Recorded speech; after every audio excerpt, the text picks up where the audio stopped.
अब क्या होगा आंटी? अगर उस लड़की ने अडाना वापस जाने से इनकार कर दिया और हमारा झूठ पकड़ा गया तो?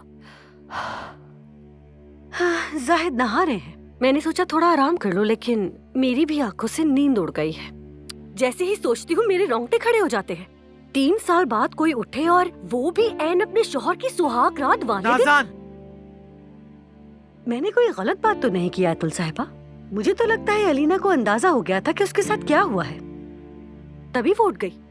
मेरी तो जान निकल रही है। उसने कुछ कहा, कुछ पूछा? क्या वो लड़की ऊपर है? हाँ वो ऊपर है। अभी कुछ देर पहले अली भी ऊपर चला गया, शायद पता नहीं क्या कर रहे होंगे। वो काफी तेज है अतुल साहिबा।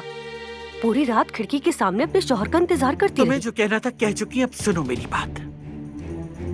इस शादी की कोई अहमियत नहीं है। 1 सेकंड के लिए भी ये ना भूलना, कोई भी ना भूले। अब ये तो आपको उस लड़की को खुद बताना होगा। उसने अब तक शादी का जोड़ा नहीं उतारा। मेरे ख्याल से ये लड़की किसी की मानने वाली नहीं है। याद रखिएगा मेरी बात। मैंने आपसे आपके बेटे की माँ की कब्र का पता पूछा।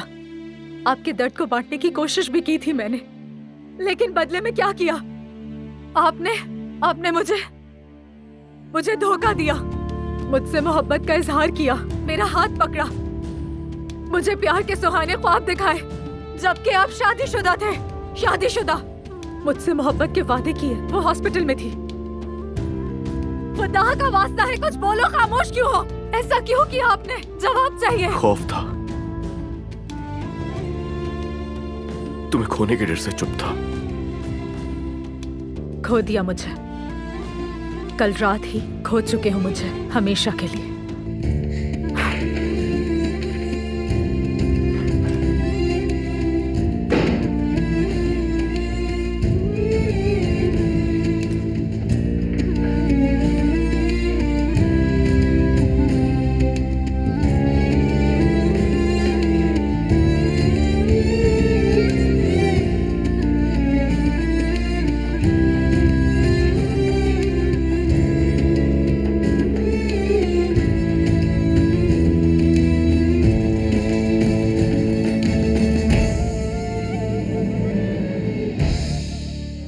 ये मोहब्बत बदुआ बन गई है।